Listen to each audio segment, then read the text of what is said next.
Okay, got it. It's got whiskers like me.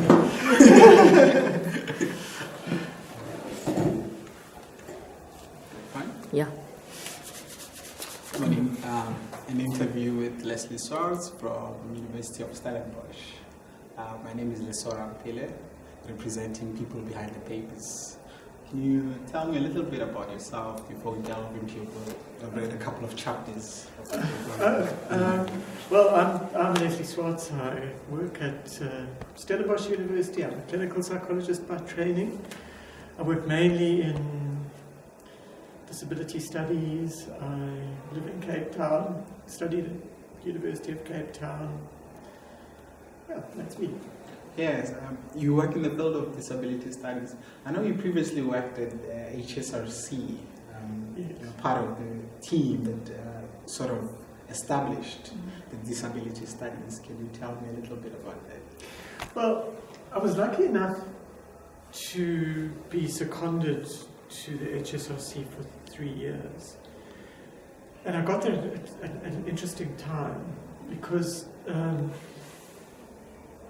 the old HSRC under apartheid did some good work, but also did some work which really was quite dodgy and was associated with really using social science to shore up apartheid. And so with the relaunch of the HSRC after democracy, there was an attempt to create a different kind of organization, a different kind of social science that makes a difference. I think that still might be their slogan. And I was asked to go and work there for 3 years. And when I got there, I've got a big mouth, so I looked at what the particular group was doing, and I remember saying to my boss at the time, is Professor Linda Richter, who's still, I think, associated with them, but has got a chair at WITS, it's either a SARCHI or DST chair. How can you have a national social science body that doesn't look at aging and that doesn't look at disability? It has since looked at both. And Linda just said to me, well, pick one and start it. So I thought disability is more, it's more encompassing than aging, and a lot of the issues around disability. There are similar issues with aging, and if all of us live long enough, we will develop impairments. It's I mean, I now wear glasses. I've got age-related hearing loss. It's because I'm lucky enough to be nearly 60 years old. So we sort of started it from nothing. I'm always slightly embarrassed. I'm still slightly embarrassed, actually, regarding what I've done in disability studies, because I don't know that much about it. So we knew it was a good idea, so there wasn't anyone else doing it, so we just did it. I'm enormously grateful that I had that opportunity. So you looked at the needs, there was a need, and you just delved into it and started working on it. And I also know that there was a time that you got an opportunity to go back to Zimbabwe and work with the team there. And also that you're born from Zim, if I'm not mistaken. That's correct, yeah. And that was something that it was like going back home. I was born in Zimbabwe to South African parents, and we left when I was 10 years old. Came back to South Africa.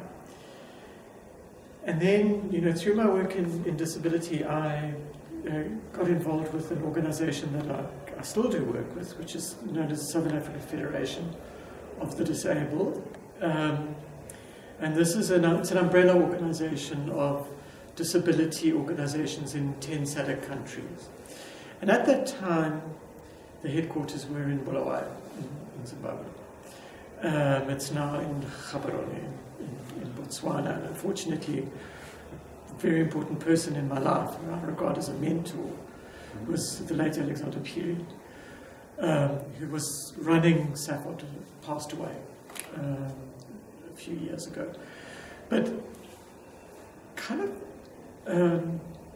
sort of mixture of luck and chance. So I'm a really lucky guy as far as in many respects, as far as my privilege is concerned, my life in general, but certainly as far as my career is concerned, which I think is what you're interested in. I was asked to be what they call lead research partner to their research program, which involved training disability activists from these 10 countries in very basic research skills. So we over a period of 3 years, we ran workshops every quarter, 4 times a year. We did work in between, and eventually if they passed, they got a certificate from Stellenbosch University. And it's I suppose of all I've been lucky enough to do a whole lot of really interesting work. But there are a number of issues I think, you talk about sort of going home. For me, I mean, it was wonderful working with people from Zimbabwe. I'm very aware of how, I'm a person of enormous privilege who was born into a sort of settler community in a country, the history of which you know. My parents left when Ian Smith came to power, and there are a whole lot of consequences, some of which are being lived out today still. So I've always felt both the responsibility and the pleasure of wanting to give something back in terms of my privilege. I feel it very strongly as a white, able-bodied male South African. Because a lot of the things that I have, I didn't earn to be, I got a wonderful education because of my skin, my social class position of my parents and so on. Yeah.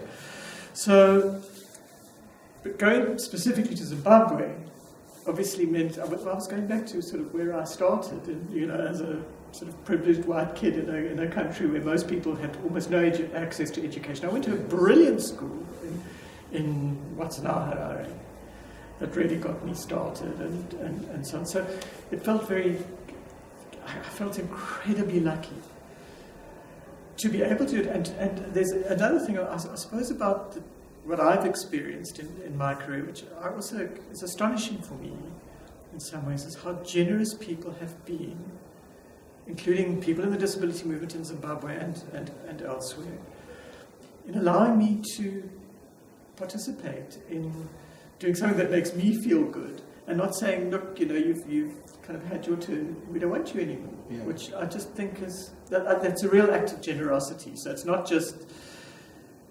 me going and doing good deeds. It's including me. It's a two-way. Yeah, exactly, and it's something that's absolutely, changed my life, and enriched my life enormously. So, yeah. And I know in your book, there's a chapter where you talk about your relationship with your father in relation to disability, and also in relation to being an abled body, and you're not wanting to go into sports. Yes. In contrast, you loved other things. Yes. Can you tell me a little bit about that? Okay. Yeah. No. It always feels like a sort of. I do say this in my book. Writing the book about disability, but also about my relationship with my late father, it's two things at once, because I hope, and I do feel, and it has been a sort of tribute to him and my gratitude towards him. We had a really complicated and quite difficult relationship in some ways, and I'm sorry he died.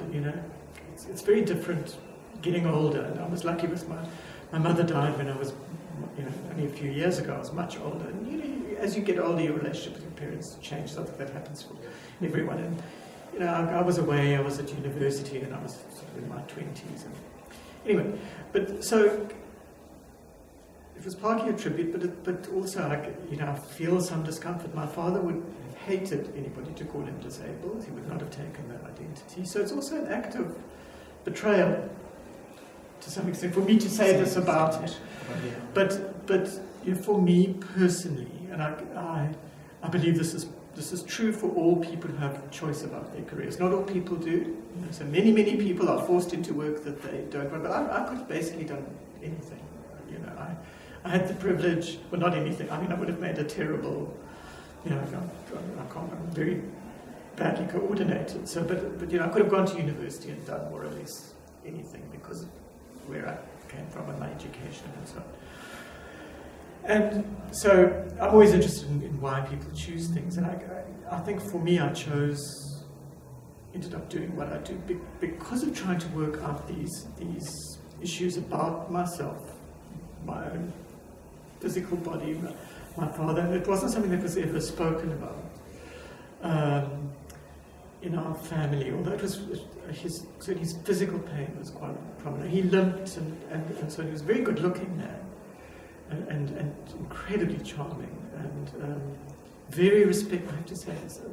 You know, I think my father was so respectful towards women, and I realised only in retrospect how unusual it was. He was just, and my parents had a very equal relationship in terms of gender, which was where my mother worked. Yeah. And of course, we had servants, so I mean, I think there's a whole lot of other kind of impressions and things that sort of happen around there. But it was very unusual in Rhodesia in those days. But, you know, he had, and he was very sporty and so on, but he lived with a lot of pain, bled, you know, all sorts of things. And we couldn't really talk about it. And I think for me it had profound effects on how I experienced my own body. Because I knew that bodies could be broken and that there could be pain. And I think, you know, in the sort of traditional normative discourse, which I wonder how common it is, but, you know, you look up to your father as this big, strong man, you know, who can do anything. And it was absolutely clear that my father's big and strong in many ways, but he was sore and didn't look like other people and looked strange and people looked funny at him. So there was that I knew that there was a possibility. But also the sense that I think that if I'd been bigger and stronger, you know, physically, it would have felt like a sort of a triumph and a betrayal of him. So I feel that I did a whole lot of things which luckily I've had wonderful experiences later in my life, but I regret, but I understand why I did them. But it led me to, I think, wanting to understand, you know, why do we do such complicated things to ourselves? Because it's certainly not what my father wanted. I mean, it was also tremendously aggressive because I think there was partly the expectation that, you know, that I would play rugby, for example, because he couldn't. I mean, he was a wonderful golfer, you know, but I would do all of those things for him and make him, and of course I didn't. So it's a complicated way of sort of, in some sense, I think, trying to protect him, but also saying, I'm not going to do this for you. So it's also quite aggressive. I mean, I feel, you know, we are who we are. I mean, I feel kind of mixed about it, but it sort of explains, you know, no marks for guessing why I ended up in psychology. I think we get attracted to the sort of things that when we look for answers in our own life. Exactly. In terms of certain careers and trying to find answers through our way. Yeah. And I also, one of the things that I've been thinking about in terms of able bodies and disabled bodies, and in relation to how society sort of comes into play in terms of the pressure that it gives out to people who are disabled. But there's something also that also stood out for me in your book. You talked about how your father refused people to see him that way, and he also refused for people to give sympathy. And in that sense, most of the time as able-bodied people, we tend to want to aid or want to save disabled people. And it also talks a lot about how we view disability in terms of our own self, because if we feel that we need to save, it sort of says something about wanting to fulfill certain things about ourselves, and while we are denied to save them, it doesn't give us that benediction. Sort of we left with the guilt. Something that I've been trying to understand when people talk about the theory of shame, and even still trying to figure it out in terms of that. I attended a presentation yesterday, and someone was talking about certain things in terms of disabled people, and shame was one of the themes that came out, and how people always want to save disabled people and don't see them as equals. But my father did a tremendous job, and not even allowing people, but I also think about how it impacted those around him when something is happening but we don't acknowledge it. Sort of says a lot, and it impacts us in different ways. I also know that you also teach some of your courses that you teach is psychopathology, community psychology, if I remember. I have done, I can't remember the others, but I also wanted to ask if you also integrate the whole consciousness in terms of how you view bodies into your method of teaching. Thank you. Well, I mean, I just want to make a comment on the way you're thinking about these things. Just, I'm turning 60 this year, and when I hear young people in psychology thinking the way you're thinking, it just makes me so pleased. So, no, you're thinking about important things in quite a sophisticated way, in a way that I don't actually think I did it so great, and it just pleases me. Teaching. Well, you've got to pay the bills. I mean, I love teaching. I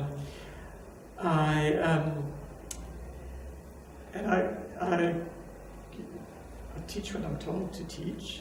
That sounds terrible because the thing about being an academic. I mean, basically, in terms of my life, I mean, my job, I do what I want, when I want, basically. I mean, who else has that? Who in the world? And I'm just lucky, and it's not everybody, and it's certainly not everyone in academia. The things that I love doing are what the university likes. What the university prizes. I love to write. And we live in a world in which, for all sorts of reasons, if you write a lot, they love you. But as it happens, I love to write. If it were bricklaying, I'd be in big trouble because, but so for teaching, I also, certainly at Stellenbosch, and it was the same when I taught at UCT. I'm given a tremendous amount of freedom in the way that I approach things. So I've got a psychopathology course coming up next week that I don't tell the students, but nothing's prepared yet because I didn't know I was going to do it. And before, one of my colleagues who's now retired used to do the first half and I only did the second. And I'm sitting here at this conference and I think, that's interesting. I'll just pull that in. So, I mean, I don't know what you want to call it. But because some people just say it's very undisciplined, I do bring into all of my teaching, whether it's something I taught psychotherapy in the first half, and I'm really no expert on psychotherapy. I'm no expert on psychopathology either, but that's what I'm doing 2 honors courses this year, psychotherapy and psychopathology. And there's some things that students have to know. But a lot, I don't believe in sort of the canon, in teaching the canon in psychology. I think there are some things that students have to know. So, for example, in psychopathology, something that absolutely gets my goat and infuriates me is when people who have conferences like this, I haven't actually seen it at this particular one, but I've certainly seen it before, they will say, the DSM-4 that tells us the DSM-5, it's terrible and it doesn't do this and it doesn't do that. And when you start asking them, they've never opened it. So I was external examining, sorry, you're getting me on my hobbies here, but I was external examining at another university and they were saying, there's nothing about culture. So I said, well, what about the whole chapter on the cultural formulation? Yes. There's no such thing. The Kelly hadn't read it. And somebody had told them, not good enough. So my students will have to learn the DSM part, which is something I'd rather not teach, and actually I've got a wonderful postdoc who'll probably do that bits for me. And then I will focus on things that interest me. And there was an interesting altercation at this meeting, and we at Melvin's talk about the CRPD, the Melvin Freeman. Oh, no. Sorry, you missed it. Anyway, he was talking about aspects of the Convention of the Rights of Persons with Disabilities, and it's obviously that's my bread and butter because I work within the framework of the convention, but it's quite problematic, according to Melvin, around certain issues to do with psychosocial disability and legal capacity, and whether people should or shouldn't be given involuntary treatment and so on. And someone in the audience who, got really upset about this, and I don't know if you were there,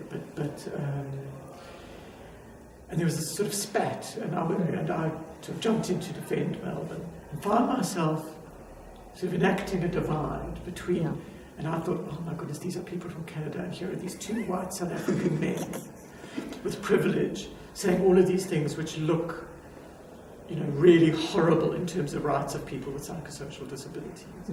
And I mean, by my positioning, I'm often positioned on the wrong side of things. I've often called a white racist. I work at Stellenbosch University. I work in the department that Verwoerd worked in. You might have heard of him. And so on and so on. So, but I don't like it. And then, I tried to sort of deal with it in a subsequent discussion with one of the people. I made it worse.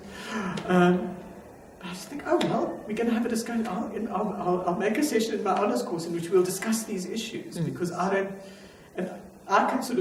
can use isn't it the most amazing thing? I mean, I can use it because I think it will be useful for my students, because I think they must know about MAD studies and saneism and all of these sorts of things. But I have the power to use a teaching session for my students to help me read more and work things out for myself. And I can call it part of the curriculum, and and it is. I mean, it's not cynical. I mean, I do think, when I teach psychopathology, for example, because of my interest, I suppose partly in disability studies, which says nothing about us without us. I have a whole day in which people with psychosocial disabilities and their families come and speak to the students, because often what psychopathology is in South African universities is learning a whole lot of symptoms and othering, and then students saying, can't you take us on a visit to Valkenburg, which is it's a very good psychiatric institution. And I always say, well, no, that sounds like, can't you take me on a visit to the zoo to see all the monkeys there? And it's very othering.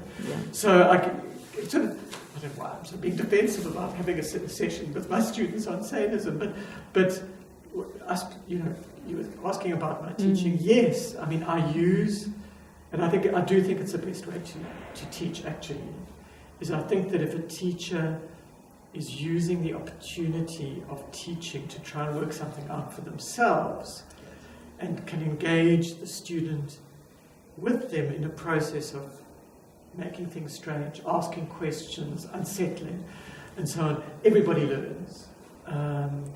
And I do not believe, particularly today when so many things are available in so many formats and so on, that standing there, giving people lists and lists and lists of things to memorize, I don't think anybody learns anything. So, I'm lucky from that point of view. But I mean, I must say also that students I'm talking about are honest students and a highly selected group and so on.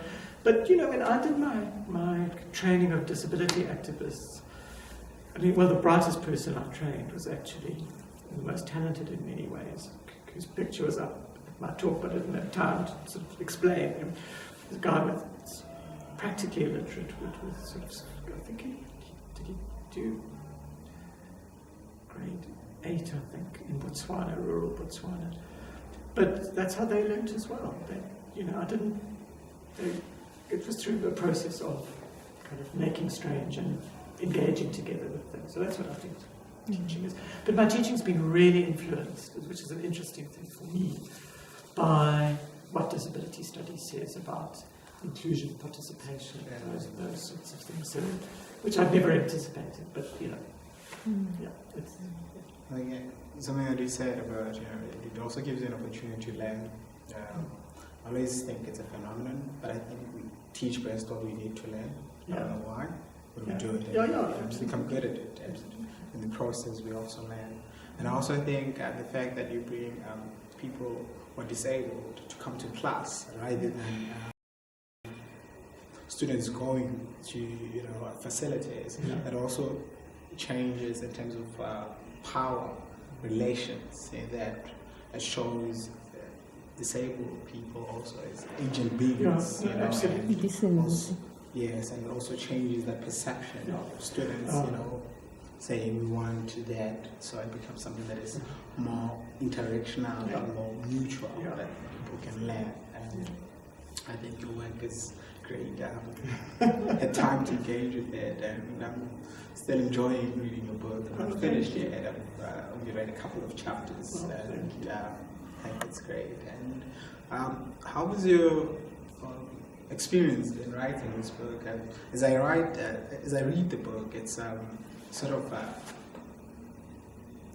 easy reading, but also a sense that there's a pace in terms of the book itself. In terms of sort of fast-paced, but very interesting and a simple read rather than with bombastic words. So what was it like to? Well, thank you. I have to tell you, this book was, as they say in the classics, a critical success and a commercial complete disaster. It didn't sell at all, and I have got a whole lot of copies that they wanted to pulp sitting in my office, so it's very sore. but I got some nice reviews, and I mean, there's a funny sort of paradox around it, because the reason I wrote it for many reasons, primarily because for narcissistic reasons I wanted to write it and I love to write it. But from an ideological point of view, disability studies says that we have a responsibility to make knowledge accessible. So every single one of the chapters in that book has got a disability studies principle behind it. And I hope people who know a lot about disability studies know that, but I hope that most people won't even know that they're getting that. You don't have to think, oh, this is about this, but they're getting, so there's quite a strong, actually, academic thing in every chapter, and I hope that, some of it's funny and all of those. So, about fast, I wrote it incredibly quickly. I wrote it basically in 6 weeks. But I write in my head. So I went around for ages with this book in my head. But then it came out really fast. I loved it. It felt like I'm being paid to do this. I cried a huge amount when it was like this weird sort of therapy.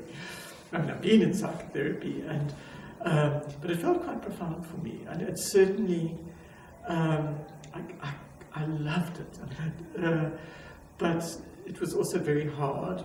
But it felt like something. It was sort of a gift that I was able to work things out in that way for myself. And it has changed. I wrote it, it was published, it's 5 years old. It was old news when it came out in 2010, it's certainly old news now in 2015. So I wrote it in 2009, it's a long, sort of 6 years ago, not that long, but it did change something internally for me. And what made me think about the transformative power of other writing or storytelling, which is something again which is very important in disability studies, about narrative and talking and witness and saying and showing and so on. And it was an amazing. I loved it. And it's an interesting thing because I'm also in a very privileged position where I have shown in terms of my academic career that I can publish things quite conventional. Well, I can get into conventional journals, so I can do what we're expected to do. In terms of sort of criteria for does this count as an academic output? Of course, it's in a grey area. I have no doubt in my mind that I've done a lot of books and I've published a lot. I still think it's the best thing I've ever done. It's the most academic thing I've ever done. But it doesn't fit the paradigm at all. And if it had been the only thing I'd ever done, people would say he's not an academic. Yeah. And there's a funny paradox there. So if I can go and reproduce somebody else's scale and reproduce somebody else's methods, which has, we've got to do that. That's our work, and I do it. And it's important to do. I don't want to knock it. If I could, then people would say, "Oh, yeah, no, he's a real academic." So he's a real academic. Whereas this is in the sort of borderland. But I feel it's the best thing I've ever done academically. But I'm in the lucky position where if people think it isn't, there's other stuff and say, "Well, I can play the game." but I think for younger academics like you, one of the things that makes me glad to be older, actually, or grateful, is that I think the field has narrowed even more much more, in fact, than when I was younger. That the criteria for being an academic are much narrower. And I've been incredibly lucky that I've been able to do things that look all different, get into a field which, there's slowly, but apart from inclusive education and people working in psychosocial mental illness and so on, there's nobody in disabilities that studies in South Africa, or there wasn't. There's now, Brian, other people are slowly in psychology. And nobody, nobody ever said to me, "Oh, you're not allowed to do that. That's not really in your scope of practice or in your discipline." And it's unlucky. I'm glad, and I think even in your likeness, you got to really contribute and make a difference in terms of setting up ground, in the country in terms of disability studies. And I really enjoyed this interview, so I'm going to continue reading this book. Thank you. Yeah, it was great. Can I ask a question, maybe even offer a comment? Yeah.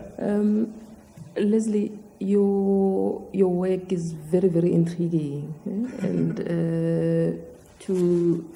I've read quite a bit of your work, and perhaps even in the older era, psychopathology, culture, transcultural issues, But I think speaking to you or listening to you talk as well in person, one cannot resist being awed by the fact that you think very organically. You're an organic thinker, and you're somebody as well that resists being confined by boundaries. And you're a clinical psychologist. I'm a clinical psychologist myself, and I always enjoy seeing people that think outside the box, and it is something that through this conversation, it's becoming even more alive. Oh, do you want me to sit over there? Yeah, it's becoming even more alive, and you talk about that book as probably having been an epic catastrophe. I think that's a very relative of work that you produced there, and for me, what the book has done, it has taken away this author, this professional, this academic outside the background, and put you right at the center of the discipline. It's making you part of that system that you are observing. You're no longer just an observer that is out there. Yeah. And this, for me, it's very wonderful. It's great work that one can use even to teach to teach individuals, so to teach our students. And I'm hoping that more of this kind of work, it is cutting edge, and I don't care what the standards of academia are.